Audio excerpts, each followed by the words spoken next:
Kam sjell recetën e pitës së kullumojt me purre, një recetë e vjetër tradicionale, si ku gjyshët tona, përgatitja e thjesht, një pitë e shishme, e shëndetshme. Besoj se kam ju pëlqy kur ta shihni videon në vazhdim. Filloj me përgatitjen. Këtë pite jam duke përgatitur me presh apo me purre. Morim presh, unë këtu kam dukon rreth 4 copë me presh, me sadar, cilave ju kam largu pjesët e panevojshme, i kam pastru me ujë dhe tash marr dhe bëj coptimin e tyre. I coptoj në copsa të vogla dhe direkt i kaloj në tenxhere.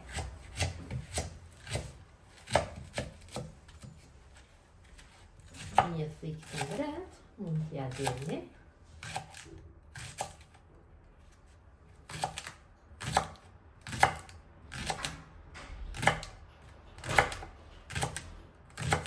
Presht e coptuar, direkt i kaloj në tenxhere ku do i bëj përgimin. Në këtë mënyrë bëjmë coptimin e gjithë preshave.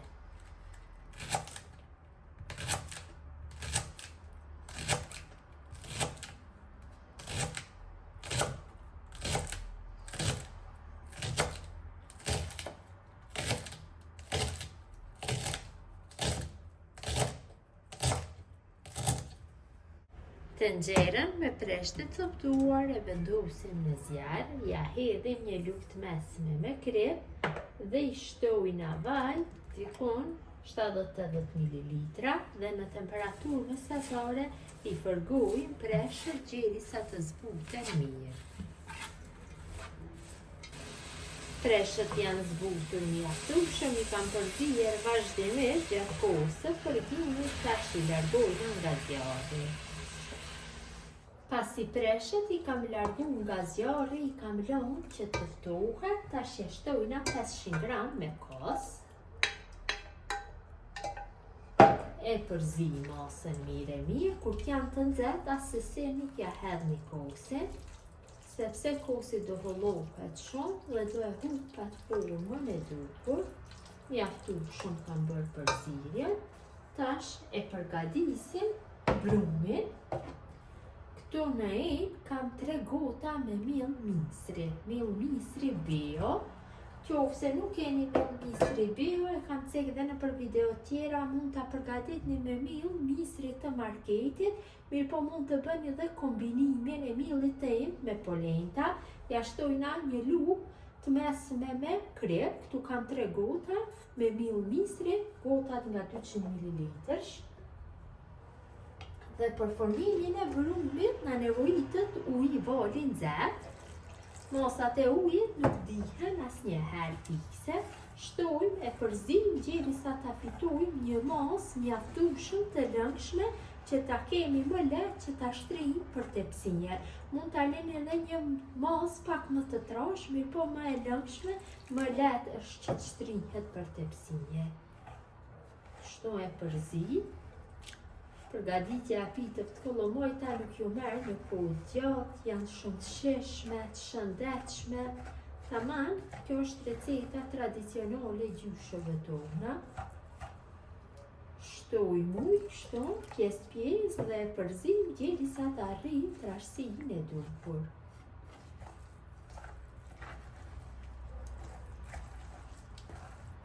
Nëse s'është mjaftueshëm, tash vetëm se nevojitet përzierja. Kam bërë përzierjen e masës mirë. Tash do e kaloj në tepsin. Tepsinjen e kam lyer me vaj, ja kam lyer dhe rratë e tepsinjes. Tepsinja është me numër 40, pra këto masa janë përshtatshme për një tepsin me numër 40. Qofse përgatitni një tepsin më të madhe, shtoni masat e miellit dhe shtoni masat e harxhit. Pra në tepsi do shtoj 1/3 të masës do e kaloj, 1/3, kurse një pjesë do e lë që t'ja formoj petën e dytë. Pra e kalojmë kështu lug.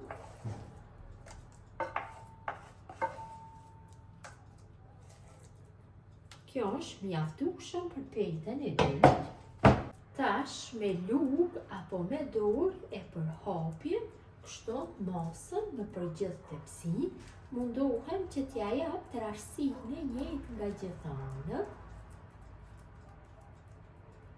Me miell bejo, pitët e kalamajta dalin shumë të shishme dhe më të shëndetshme se mielli i mistrit i blerë në market. Mielli i mistrit apo mielli i kalamajt bejo shumë i shëndetshëm për luthin, për zorrët. Ashtu pitët e kalamajta shumë dalin shishme, shumë më të shishme se pitët me miell gruri. Përhapim kështu me gjithë tepsinjen. Përgatitja e pitëve të kalamajta nuk ju merr kohë, po 20 minuta gjysmore e keni gati pitën. Mjaftueshëm kam bërë hapjen, të më dhe pak këtu më duhet. Tash ja kaloj harxhin. Dhe harxhin mundohem që ta përhapi mirë mbi gjithë sipërfaqen e petës së parë.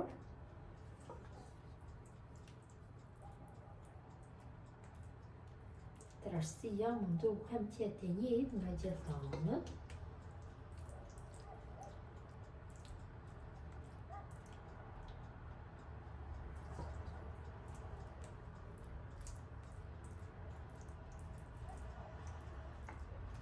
Mjaftueshëm kam bërë përhapjen. Marr masën e ngelur 1/3 e brumit, ja shtoj 300 gram në kos.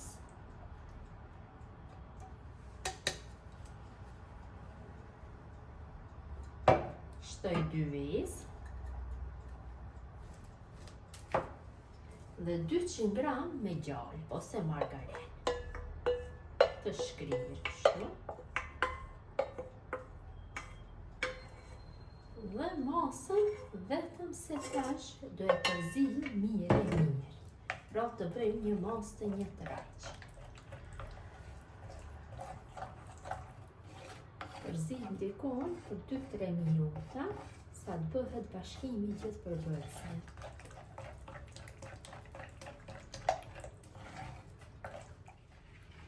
Kam formuar masën ose petën e dytë, tash e hedhi mbi harxhin. Mundohem që ta përhapi mirë mbi gjithë sipërfaqe. Kështu ta mbuloj gjithë harxhin. E shtoj lug-lug, më mirë do jetë.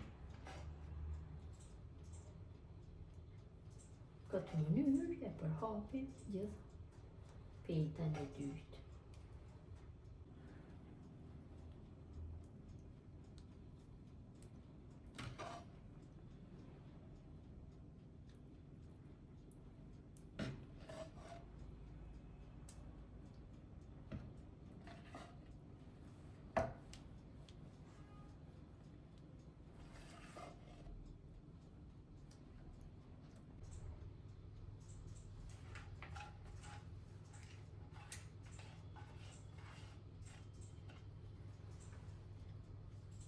Kam përhapur gjithë petën e dytë mbi harxhin dhe pitja e kalamajt është gati për pjekje.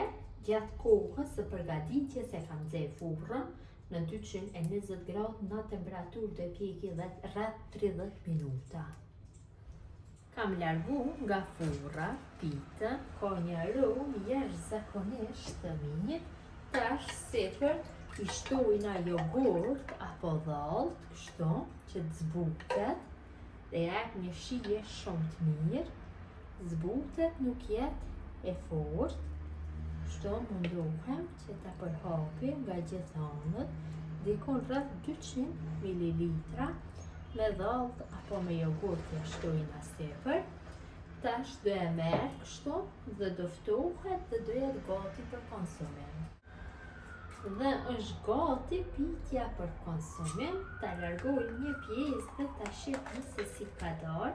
Qofse e lini që të ftohet pak më gjatë, më lehtë largohet nga tepsinja, kurse nxehtë as se si, pra duhet që ta konsumoni kur të jetë nxehtë me lugë, Shihni dhe tash se pak si me vështërsi, kur të ftohet, plotësisht ajo shumë lehtë largohet nga tepsia. Mirë po në qoftë se ftohet pak do ja deni, nuk do ketë problem. Dhe pitja është gati për konsumim, ka dalë shumë e mirë jam brendësia si duket. Vërtet ka dalë shumë e mirë. Besoj si u ka pëlqyer mu të dashura mënyra se si përgatis pitje tradicionale me porrit dhe kallamaj. Gjithë ju që e përgatisni në këtë mënyrë ju bëfsh mirë, mirëbeqen nga sofra shqiptare deri në recetën e radhës.